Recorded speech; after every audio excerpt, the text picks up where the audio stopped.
Jadon's going to talk a bit about making a tortoise tattoo. A tortoise tattoo. I won't steal too many of his words. So let me get the screen shared. And then you don't have any videos or anything, right? I have 0 videos. I have only screenshots. Even better. Jadon's been out of school now for like a couple months. So basically, as far as he's concerned, he's lost all of his presentation skills and has no idea what he's doing. So this is gonna be great. I was trying to make the slide. My images are all over the place. I know. You were standing here at the time, right? I wish I could see it better. Oh, I can. Yeah, no. Trying to get this to work in the beginning sucked. So I think the arrow piece will be the. There we go. All right. So this is the original image. That's my girlfriend's tortoise. Who are you? What are you doing? I'm Jadon Swan. I'm having a presentation on this tortoise tattoo that I made. I've never done that before. This is my girlfriend's first tattoo, and neither one of us really knew what to expect. The dude that was doing the tattoo was our friend's friend, and he's also a beginner.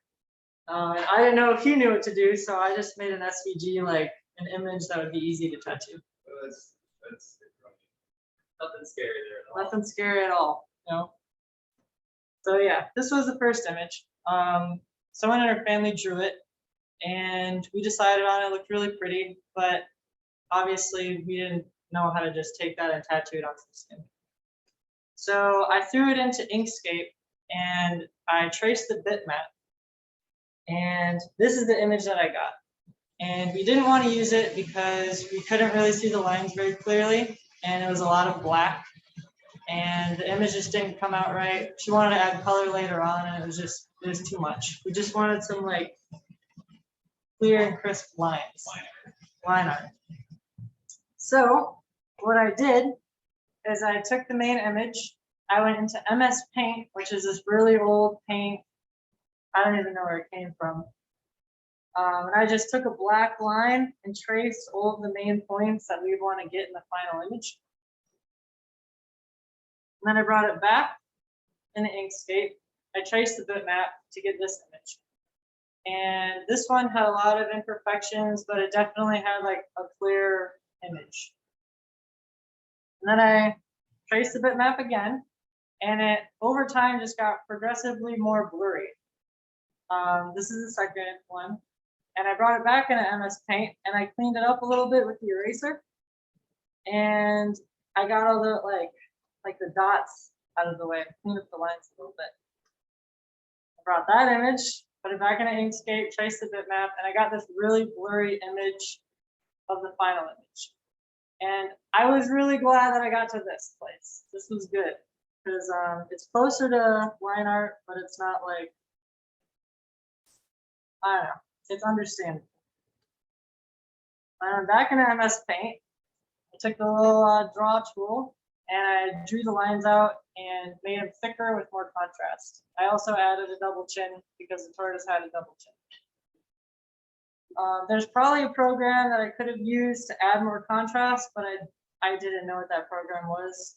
And I didn't want to ask Chris for help, so I just went with MS Paint. This took like, I don't know, 20 minutes to trace it all. It's really annoying, but it was worth it. I brought that back in Inkscape, and then the program recognized it like way better and made a much nicer image. After this, I was cleaning it up a little bit. So from these two images, I changed out the human's head and the hair and the wings and kind of fixed it up a little bit so it made more sense. And I added color, which I didn't include in this presentation, just to check it and make sure it all came out right. You're just gonna have to trust me that it did. I also edited the tortoise's stomach because the stomach came out a little weird. To do that, in Inkscape, you get all these nodes, and you can move those nodes around. It's pretty simple, to be honest. But I took the stomach and I just lowered that like hump down a little bit. Where is it? Right there. Made it nice and flat. So that's that. We got the fixed human head, final tortoise stomach, and then we started working on the tortoise's head. I'm pretty sure. So I took this image, brought that into MS Paint. I like erased the head and like tried to actually draw like more of a chunkier chin and fixed the eye a little bit. The ear was kind of wrong, and that was obviously more like blocky. But that's not an image. That's not a problem because I brought it back to Inkscape. Got another SVG and it cleans it right up for me. It looked really nice. And this was the final version of the picture. And I put this on a Google Doc. I sent it over to Coyote. I think she printed it there. And they did something. I don't know what they did. But they put it on some piece of paper attached on her back. And then they got it tattooed that night. And that is the final copy. That is the final tattoo right there. And I don't know, it was cool. I used Inkscape to make these like chakra circular things a couple months ago, and before that to make like Celtic crosses. But I've never done it to do something that's permanent on a human. That was a little much. But I figured I was gonna at least try, you know. And we all liked the results, so that's what it ended up being. I'm pretty sure I'm out of slides. There we go. Yeah. You guys got any questions? So when you first pulled the Inkscape, were you not able to trace within Inkscape? I'm just more familiar with MS Paint, but I'm sure that you could definitely do that in Inkscape or GIMP is another one. I was just curious why. Every time you export, it's exporting as a lower and so it is real your aliasing your recompressing it over and over again.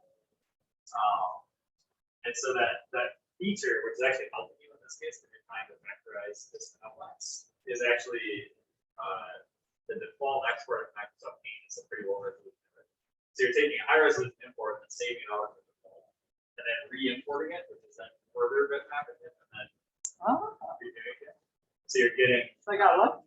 Well, it's actually kind of doing what you wanted, which is it's making these like. And when Inkscape's getting it back, it's making it crisp again. So it's kind of fixing itself. Because yeah, that's blocky, and then it makes it nice and crisp. Another thing, like on MS Paint, these images were really small, like extremely small. Like that was the smallest setting on the Paint tool that I could use. And that's because it's because it was compressing. So when you export it out as a bitmap, you can change the preferences.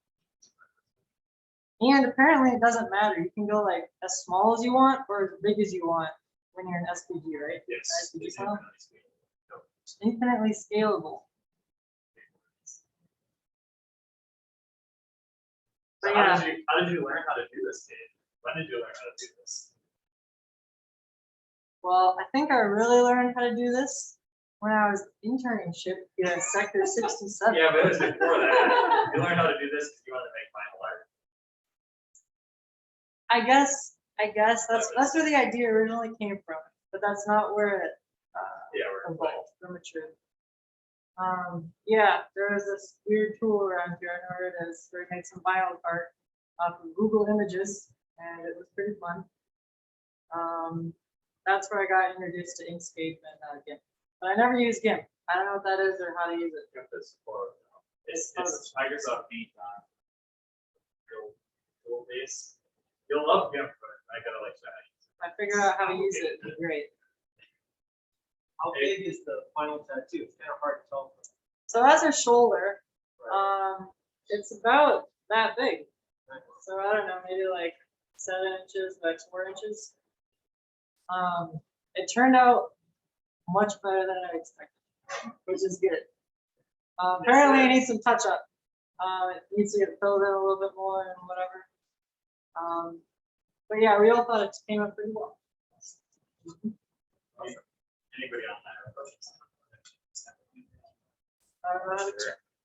So we gotta do this stop share because that'll take us back out.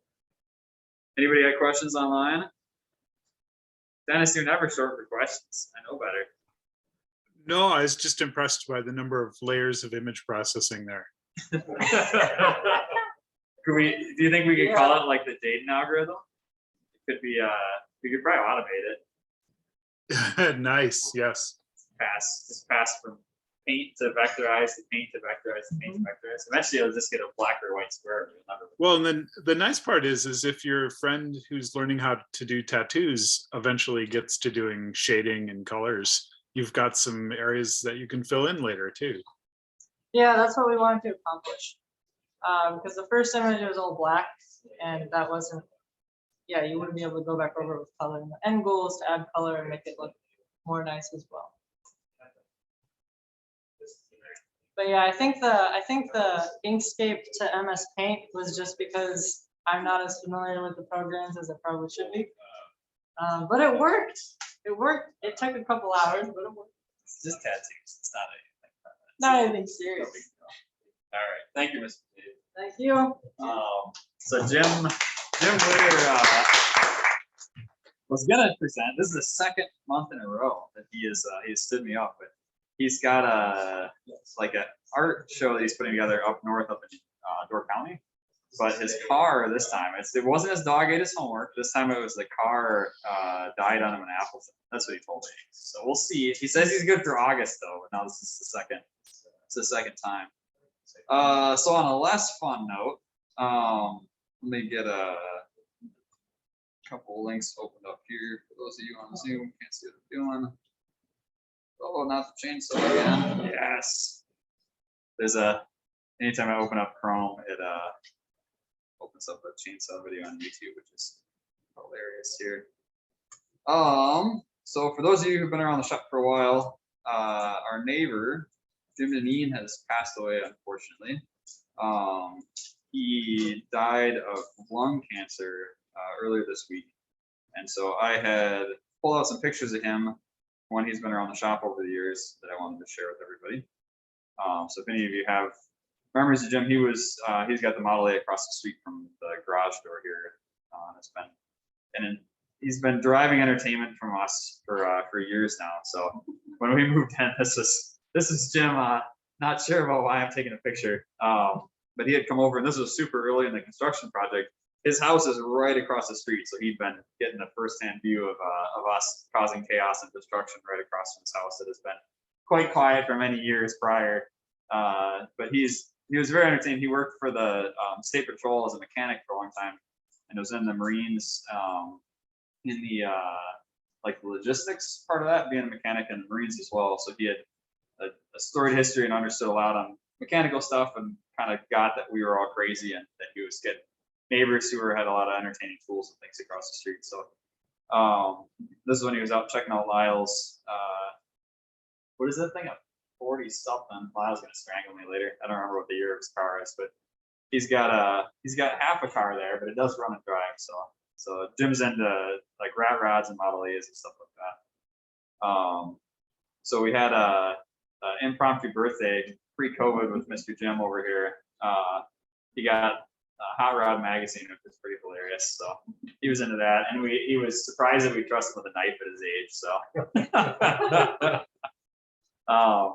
and then the other fun thing I had a UV camera set up over here, and we had he's got a ton of freckles, and so it was really funny because the UV camera shows anywhere that your skin's absorbing UV.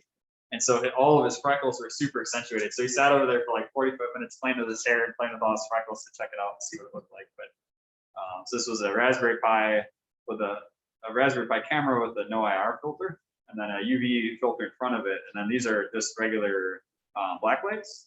And so the black lights have just enough UV that you can get UV kind of accentuating your skin. So it's a really fun way to see. I use this as a demo for kids where you give sunscreen. When you put sunscreen on, it immediately turns your skin really, really dark because it's absorbing all the UV, and it's showing you that sunscreen does work, and how it works is blocking the UV. So anyway, I was showing it to Jim, and so Jim was playing around with it. What was fun with Jim though is he'd come over, and you could put him in front of a whole pool full of, or a table full of tools, or a table full of nuts and bolts, and he would sit with a ton of love for it and sort through everything and organize it, figure out what was what we should hang on to, and what we should do with it. And so he has been over around for years. The thing I think that I finally converted him on though is he brought over he had a bunch of tillotson carburetors. He used to rebuild Model A carburetors, And he's old enough that the way you rebuild a carburetor is you get out a cereal box and you cut out your carburetor gasket out of a cereal box. Cardboard works great as a gasket. But his hands were old and he didn't feel like cutting the stuff out. And he knew that I had ways of doing it that didn't require cutting. And so, as Dave just got done talking about, you can certainly vectorize stuff and you can easily make gaskets. And so Jim brought over this carburetor and expected me to spend like hours figuring out how to make a gasket for it. So I brought it over to the tool drawer and grabbed a Sharpie and just Sharpied the casting. So it's hard to see, but this casting now is a stark black. So you get good contrast with it. If we didn't care about this, we'd actually paint it white first and then Sharpie the gasket face. And then you could really see really good contrast. And then I threw it on the scanner. Oh, there's Jim. Jim with the cat. Threw it on the scanner and then scanned it in. And then in this case, I actually didn't even bother vector tracing it because there wasn't too much there to do. But I just used red drawing, and this is Curl Draw. Yeah, we're in Curl Draw. Otherwise, we could use Inkscape. It's the same idea. And then you can draw on your circles. So yeah, I just drew over top of it. Yeah. So yeah, you grab a spline tool and you go around the outside, and then you go around the inside. I tried vector tracing it, but they didn't get enough contrast. That's where you can take a white paint marker too, and you could do a white on the face instead of black. But you need some kind of contrasting colors, and you don't really know until you throw on scanner what you get. In this case, I looked at it and said, you know what, it's easiest just to draw. It's not that big a deal. Anyway, then I could cut it out, and we could actually cut out laser caskets. So this is Jim sorting, and the funny thing with Jim is he wouldn't sort by thread size necessarily. So he went through sorted all these by length, but they were all different threads with all the same length. Because he's like, well, if I need a screw this long, that's what I want. I'm like, no, I need to like metric and English separate, and we got to have like by size is how, or by type is how we've got it. So he's like, oh, all right, that's fine. I can start that way too. So I gave him the thread checker. So that's what the snaky looking thing is over here off to the left. So we went through and checked them all and then resorted them again to get them, because our drawers are all by sizes rather than by lengths. But I think that was our only differing opinion on the because his argument was, well, if you want a bolt, you need a length. You don't necessarily need a thread. But a lot of the Model A stuff doesn't stay together. Not so much does it thread into the original hole. So and then this was he had this tree cut down in his backyard, and he decided it looked like a person, which reminds me a lot of somebody else in this room who tends to build things like this. And so he put a mask on it and a hat and put it out in his driveway to ward off people who might be thinking about stealing his parts car up back. And this was hilarious. I was looking for Jim earlier, and Google Photos had auto-recognized, how it categorizes people based on who they are. This was the picture that it picked out. Of all the pictures of Jim, it had zoomed in his long hair. So he was growing his hair out over COVID.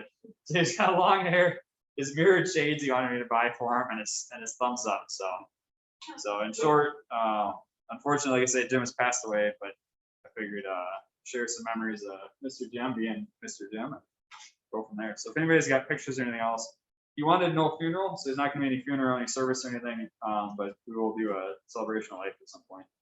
It sounds like his family still kind of gets some of that stuff figured out, but if they don't, then we will. But yeah, so sad times. I was happy that he wasn't trapped in the hospital for a long time, so that was good. So he went in on Sunday and was in the hospital for about a week. So it was a very, very, very quick battle with cancer. But at any rate, That's a very sweet tribute. Yeah. That his family gets to see that. yeah. Yeah, he's had a lot of fun over here over the years. So he was this building didn't really get used very much. It was pretty quiet. So he was kind of on like super quiet area of town, sort of the dead end street. So we showed up and like folded a boom lift and a forklift and all sorts of crazy stuff. And I figured I'd go over and see who the guy was who had old cars out in his backyard. It turned out he was just as curious as to what we were up to. So it worked out good. So we had a lot of fun coming over here to hang out.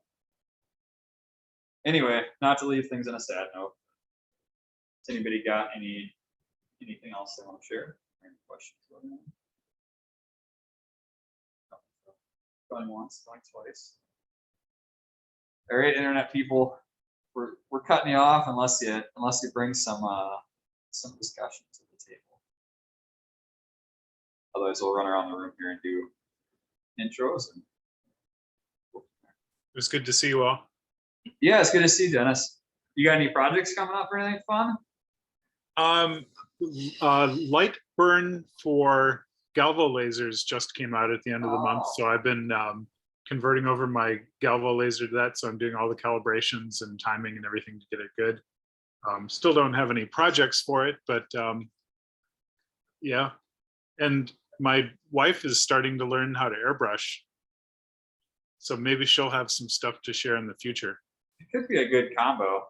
Yeah, I was just gonna say, so you're gonna get the Galvo stuff all figured out, so when I get ours set up, you're gonna come over and set it all up for us. Is that what I'm understanding?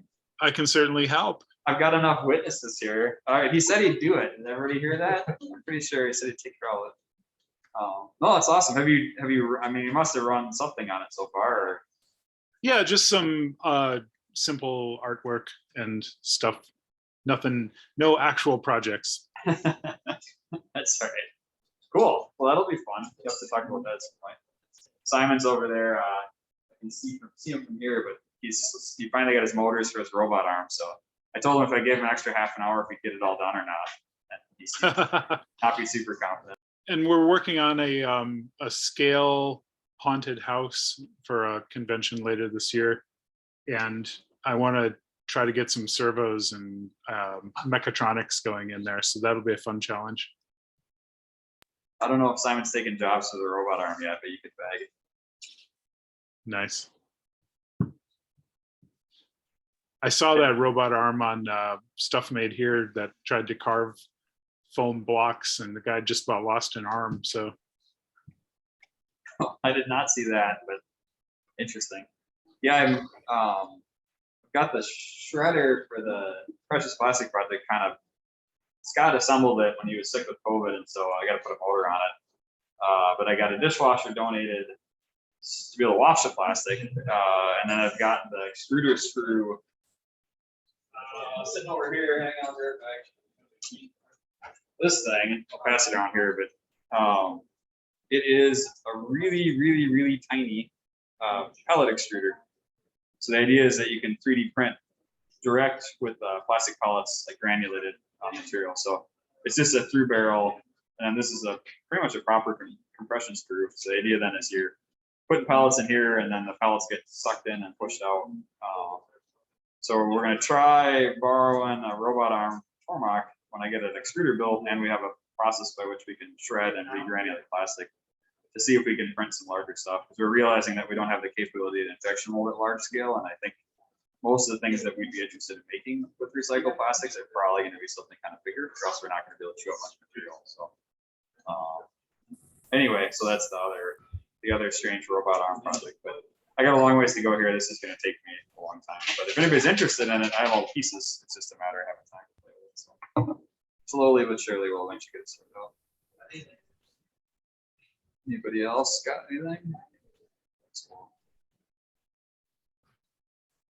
Off for the evening. All right. Well, thanks everybody for dropping in. I'll post a YouTube video so we can immortalize Mr. Jadon's presentation forever. All right. Good night. Night.